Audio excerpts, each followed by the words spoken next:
se encuentra ya con nosotros el sociólogo Daniel Pontón. Él es especialista en política pública, director del Centro de Seguridad y Defensa de la Universidad de Posgrados del Instituto IAEN. Hablaremos sobre precisamente estos pronunciamientos del presidente electo Guillermo Lasso, entre ellos la eliminación de lo que conocíamos como la Secretaría Nacional SENAIN. Sociólogo Pontón, muy buenos días, gracias por acompañarnos en esta mañana. Pues precisamente nos gustaría conocer cuáles son sus criterios sobre lo que acabamos de escuchar del presidente electo Guillermo Lasso. Él califica a la SENAIN, al CIES, como un organismo que fue creado por un partido de gobierno para perseguir a políticos y a periodistas y a ciudadanos en general, que no otorgó un valor civil, ciudadano, y que esa es una de las razones por las cuales la va a eliminar, traspasando unas de esas funciones que tenía la SENAIN a las Fuerzas Armadas, otras a la Policía Nacional. ¿Cuáles son sus criterios? Buenos días. Bueno, hola a todos, un saludo, muy gustoso estar aquí en este espacio. A ver, justamente hace unos días me han hecho una entrevista sobre este tema, y una de las impresiones que yo tenía es que el presidente electo Lasso está pensando seriamente sobre a qué personas va a ubicar en diferentes instancias que tienen, por su naturaleza de competencias, labores muy complejas y delicadas en el desarrollo de la gestión gubernamental y por lo tanto de interés nacional. Eso es el campo de la seguridad. Había dicho justamente que uno de los temas que hay que pensar seriamente es el tema de quién pone en la Secretaría de Inteligencia. Y pues sí me toma de sorpresa esta decisión. Entiendo los motivos políticos. Desde el punto de vista conceptual no lo comparto, porque en sí la SENAIN, como se le denominó en el año 2009, fue una instancia creada con un propósito que tenía un sentido en la gestión de la inteligencia y por ende de la seguridad, de la necesidad de generar mecanismos de toma de decisiones estratégicas para el Estado, ¿no? Y eso estaba muy acorde a las necesidades gubernamentales que el Estado tiene en contextos complejos de alto nivel de incertidumbre como es la globalización. Pero claro, la labor de crear una instancia como la SENAIN no fue una decisión, digamos, fue una decisión acertada desde el punto de vista conceptual, teórico-conceptual, pero debió en su momento dar los pasos para que después de 12 años que tenemos ya de esa ley que le dio paso a la creación de la SENAIN, esta instancia haya tenido un puerto adecuado en función de las expectativas originales de cómo se la creó. Las razones por las cuales eso no se dio paso, bueno, yo creo que fueron parte de la impronta de la forma de gestión gubernamental que tuvo, valga la redundancia, el gobierno anterior, ¿no? Donde creo que se empezó no entendiendo realmente el valor importante que tiene la inteligencia civil para el sistema de inteligencia general del Estado, que rompa este ciclo de monopolio de lo que es la inteligencia en el ámbito de lo militar y lo policial, que eso ya es una herencia que teníamos previamente establecida, y que le daba un enfoque militarista a la inteligencia muy focalizado desde el ámbito de la dirección estratégica al ámbito de la seguridad nacional, que eso era la lógica de la ley del 79. Que estaba bien, entendí el contexto, no digo que sea malo por sí. Sin embargo, se necesitaba un mecanismo de inteligencia distinto, ¿ya? Y sociólogo ahí, Pontón, sin embargo, ¿considera usted que efectivamente esta idea de que sea un organismo con una mirada o un concepto más civil realmente llegó a cumplirse? ¿Usted considera que las administraciones anteriores, desde la creación de la SENAIN, hicieron que efectivamente este organismo cumpla los objetivos para los cuales fue creado? Recordemos que ha habido múltiples denuncias de cómo se utilizó la la SENAIN e incluso se llegó en algún momento a decir que la campaña de la segunda vuelta de Lenín Moreno y Jorge Glass fue financiada con recursos de la SENAIN. ¿Qué conoce usted? ¿Qué nos puede decir usted al respecto de cómo operó, de cómo funcionó o el uso que en este caso las administraciones gubernamentales le dieron a este organismo? Los servicios de inteligencia son muy complicados para evaluar referente a su efectividad. Pero sí, la SENAIN tuvo claros manifiestos o hechos evidentes que mostraron que su uso no fue previsto en su constitución original. Y ahí los errores un poco en materia de generar capacidades institucionales, personal adecuado, una carrera de inteligencia civil dentro de la institución como la SENAIN. Claro, no sabe realmente porque esa información es clasificada, pero de alguna otra forma se adolecía de una inteligencia civil de naturaleza, por ejemplo, en ámbito político, que hubiera permitido en el año 2019 haber tenido una mejor capacidad del gobierno de tener una respuesta frente al paro de octubre, por ejemplo, ¿sí? Y eso se puso mucha discusión en el gobierno anterior. Desde mi punto de vista, ahí fallaron varias cosas. No solamente fue la inteligencia, fue el tema de decisión, porque una cosa es la inteligencia y otra cosa es la decisión política o la política pública en última instancia. No podemos mezclar todo. Pero desde el punto de vista de los productos que la SENAIN se hubiera esperado, creo yo que está claro que no cumplió su rol fundamental, ¿no? Y eso creo que es un cúmulo de errores que ha llevado a que el presidente actual tome la decisión como la tiene establecida, ¿no? Que es la eliminación de esta secretaría, que desde el punto de vista de las personas que hemos estado un poco atrás de esto y creemos y sabemos la importancia, porque no es un capricho de ciertos personajes o personas que viven dedicadas al tema de seguridad, pensando en temas de seguridad, sino es que vemos comparadamente la metodología que uno establece cuando realmente mira o trata de rediseñar el Estado y hacer cosas que se adecúen a las necesidades del Estado actual. Mira a nivel comparado cómo se desenvuelven los sistemas de inteligencia en otros países, y esto no es solamente un tema del Ecuador, ha sido un tema que en la región se ha venido gestionando y articulando y pensando así hasta el punto de que en otros países se manejan instituciones de inteligencia civil que funcionan de una manera adecuada, ¿no? Los errores que se hayan cometido pues son fruto de sus errores, digamos, y la decisión es producto de ellos, ¿no? Ahora, recordamos que incluso casos en los que presuntamente estuvo involucrada la SENAIN o la ex SENACIN a través de sus titulares, como es el caso, por ejemplo, de Pablo Romero respecto del caso Evalda, este tipo de circunstancias en las que se ha visto inmiscuida esta secretaría definitivamente ponen en tela de duda de cómo ha venido operando, y hacia allá avanza quizás la decisión del presidente electo Guillermo Lasso. Pero más allá de eso, quisiéramos tener su análisis respecto de cómo debería operar un organismo con carácter civil frente a la inteligencia que realizan o deberían realizar tanto las Fuerzas Armadas como la Policía Nacional en contextos de violencia que estamos viviendo en el país. El país ahora está enfrentando otro tipo de violencias, otro tipo de peligros, el tema del narcotráfico, todo lo que ha ocurrido en nuestra frontera norte, el tema de las bandas delictivas, el sicariato. Acabamos de tener casos dramáticos recientemente. El abogado Harrison Salcedo acaba de ser victimado por un caso de esta naturaleza. Entonces nos preguntamos cuáles son los límites de un organismo civil frente a las actividades que deberían realizar los organismos que deberíamos creer competentes para este tipo de trabajos. En el año 2009 lo que se creó fue un sistema de inteligencia, no solamente la instancia de la SENAIN. No se trata de tener una infraestructura con unos funcionarios trabajando, sino darle vida a un sistema. La inteligencia policial y militar nunca desapareció, sigue funcionando, cada quien en el ámbito de sus competencias. Digamos, la inteligencia policial tiene sus lógicas, ¿no? Que está dedicada justamente a lo que usted me dice, ¿no? Al establecimiento, detección de bandas, establecer mecanismos participativos para saber tener capacidad del Estado de poder reaccionar frente a la conformación de organizaciones delictivas. El ámbito de la inteligencia militar, ni hablar, ¿no? El tema de las amenazas territoriales, en fin.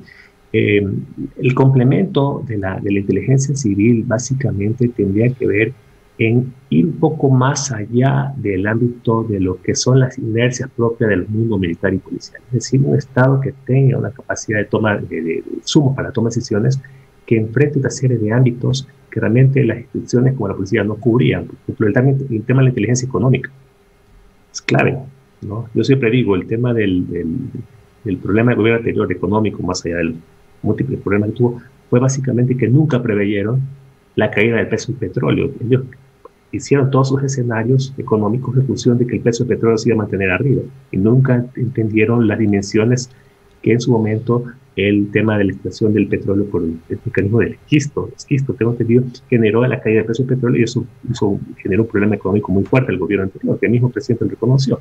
Entonces, en el ámbito, por ejemplo, de los sectores estratégicos, hay una serie de dimensiones, por ejemplo, en el ámbito de las pandemias, ¿no? Ahorita el tema de la pandemia, se necesita establecer un mecanismo de inteligencia supremamente bien articulado que articule los esfuerzos del sector salud, que están pesando muchas veces en el día a día, para tomar decisiones estratégicas. La pandemia se va a constituir en una amenaza de aquí a futuro y así se sabe, producto de las situaciones ambientales, calentamiento global, y vamos a tener cada vez más repetidas pandemias y es necesario tener mecanismos anticipativos y de toma de decisiones estratégicas. Uno de los grandes debates que se establece alrededor de las pandemias es que nunca se tuvo, no solo en Ecuador, en el mundo en general, nunca preveímos que la situación iba a llegar, por eso nos tomó a todos de sorpresa. Entonces, eso es lo que justamente hay que fortalecer, ¿no? Entonces, no, lo que dice el señor Lazo es básicamente, el presidente Lazo es básicamente que va a tomar unas competencias de la CNI y les va a trasladar a la policía y a las Fuerzas Armadas, pero no dice qué es lo que deja de perder, qué es lo que pierde el Estado potencialmente, porque la CNI no lo desarrolló, obviamente, ¿no? Entonces, desde mi punto de vista, lo que debió haberse hecho es fortalecer, es dar una carrera. Y ahí lo que se requiere básicamente en un contexto democrático son el tema de los controles, ¿no? Los servicios de inteligencia, por lo general, trabajan bajo el halo de la clandestinidad. ¿Qué quiere decir clandestino? Tienen gastos reservados, tienen información reservada. Es muy difícil, de una otra forma, a la opinión pública escrutar el trabajo de inteligencia por su naturaleza mismo, de su trabajo. Pero ahí se necesita una serie de mecanismos de controles, tanto internos como externos, que le permitan convivir al sistema de inteligencia en contextos democráticos. En el gobierno anterior eso no existió. Producto de ello, desde mi punto de vista, fueron los abusos que usted me acaba de decir, ¿no? Entonces, yo creo que ese es el gran desafío, ¿no? Yo siempre digo, la calentura no está en las sábanas. El presidente Lasso tendrá sus razones, tal vez una mala experiencia por punto de la campaña del 2017, los eventos del estadio Atahualpa, etc. Sin embargo, creo que hay que pensar ya más en función del Estado. Es una decisión que la respeto, no la comparto. ¿Usted podría darnos tal vez algunos ejemplos de organismos de esta naturaleza con carácter civil a nivel internacional que hayan sido exitosos y que puedan ponerse, digamos, como ejemplo respecto de los logros o el éxito que pudieron haber tenido y que no ocurrió aquí, como usted mismo lo afirma? Lamentablemente la Secretaría Nacional de SENAIN no cumplió los objetivos para los cuales se creó y más bien fue usada con otras metas, con otros objetivos. Bueno, el referente que se tomó fue Chile, ¿no? Ahí tenemos un cuerpo, digamos, de inteligencia civil que articula los subsistemas, tanto policial, militar, pero también otros seres subsistemas. Digamos, bueno, la pandemia todavía es algo que todavía el mundo no lo logra desentrañar bien, que estamos metidos, digamos, cómo se desenvuelve esta plaga, esta enfermedad. Sin embargo, los chilenos han demostrado que tuvieron capacidad de anticipación estratégica. Ellos, en su momento, ya desde el año pasado, tengo entendido desde el mes de abril, mayo, ya tenían compradas las vacunas. Ellos, en el mes de enero tuvieron la vacuna en su territorio y ahorita tienen cerca de 6, 7 millones de personas vacunadas. Sí, tienen problemas de pandemia porque a veces hay situaciones que no se preveyeron, por ejemplo, que la gente creyó que si vacunándose ya podían hacer su vida normal y ahí vienen los problemas de contagio, pero ellos están esperando que en el corto plazo esa curva de contagio baje y ahí eso se debió a una buena capacidad de información y de planificación estratégica para justamente gestionar un recurso que ese entonces era vital para la supervivencia estatal. La economía no se va a poder activar si no se tienen las vacunas. Y ahí falló ciertamente la capacidad del Estado de trabajar desde la lógica de la estrategia, ¿no? El tema de largo plazo es un tema para los Estados. veces eso se pierde de vista mucho, y eso se esperaba, yo por lo menos esperaba que la SENAI tenga esa capacidad de articular con ciertas instancias para tener mecanismos de anticipación y de toma de decisiones acertadas, ¿no? Entonces sí ha habido experiencias en la región. Tengo entendido que en Perú se ha trabajado un sistema similar, en otros países como Argentina también. Sin embargo, creo que la experiencia más palpable es la de Chile, ¿no? ¿Considera usted, sociólogo Pontón, que para cerrar el CIES, o lo que fue la Secretaría Nacional de Inteligencia, la SENAI, debería proceder el nuevo gobierno con una investigación profunda de cómo actuó este organismo en los últimos años, desde su creación hasta ahora, que prácticamente se la cerraría con todas estas denuncias? Algunas de ellas ya las dimos a conocer, ya las manifestamos, las recordamos más bien, sobre lo que podría considerarse como mal uso de este organismo, mal uso de recursos también, involucramiento en casos que ya podrían considerarse inclusive como delitos. ¿Qué opina usted? Bueno, ahorita el presidente electo llega al gobierno, tendrá la capacidad de poder, digamos, escrutar el trabajo de los 10 años de la SENAI, a ver qué realmente fue lo que produjo, qué es lo que hizo.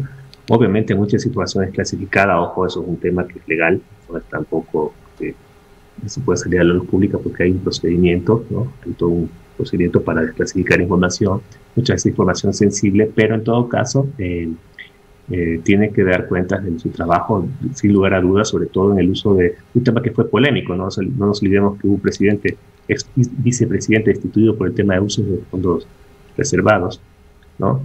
Que después, por la calentura, se perdieron, y después de varios años se volvió a ver la necesidad de volver a retomar el tema de fondos reservados, ¿no? Con el tema de SENAI, habrá que ver qué pasó con esos fondos, para qué se usaron, y tal vez rendición de cuentas, que eso es lo que se espera en cualquier democracia, ¿no?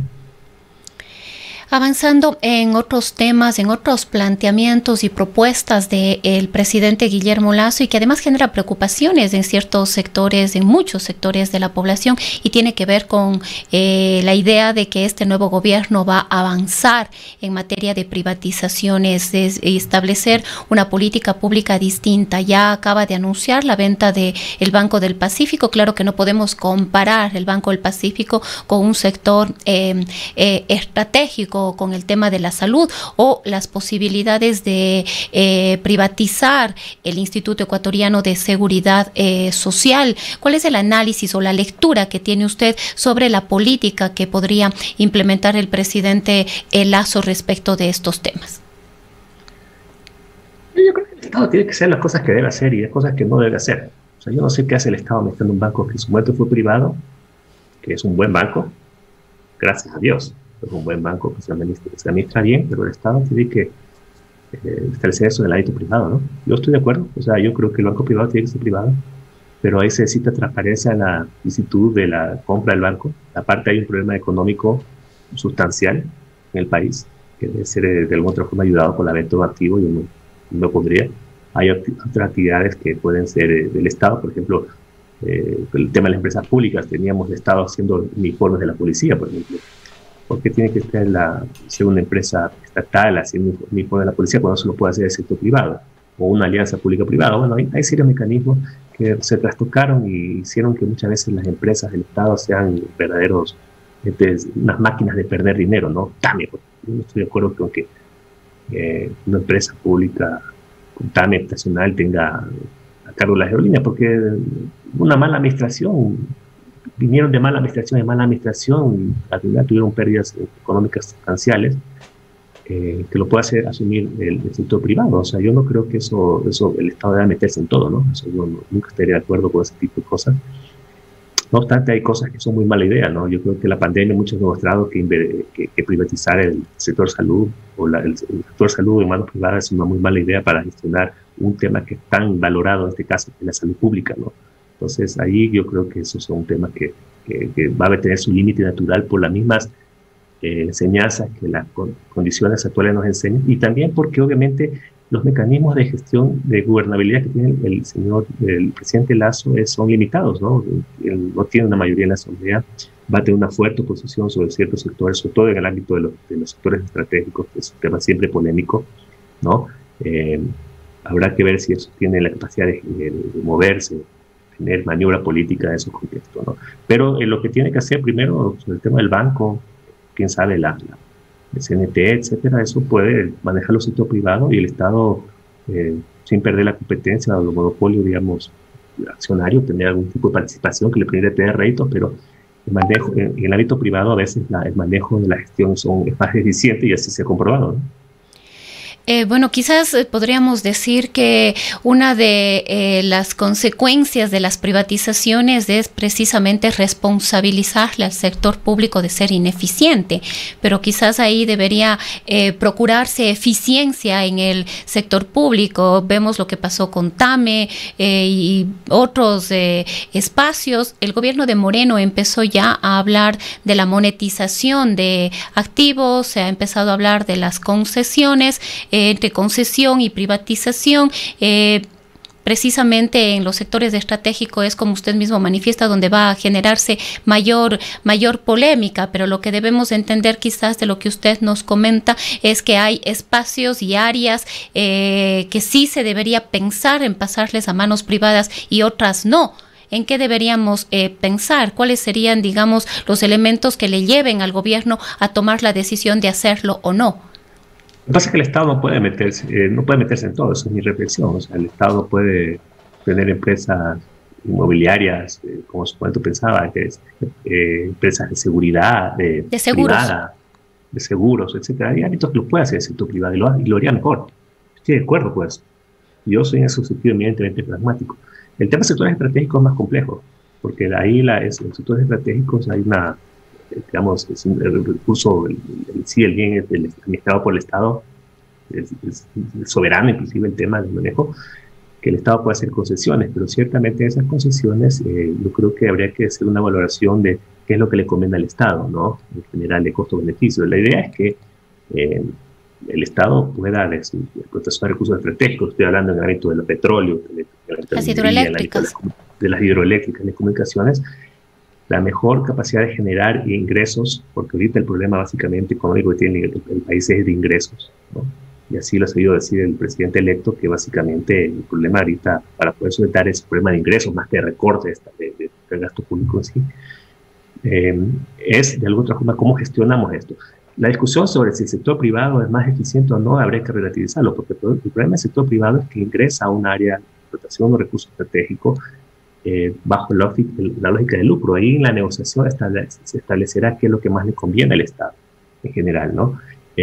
Sin embargo, creo que todavía eso es un tema que hay que discutirlo muchísimo.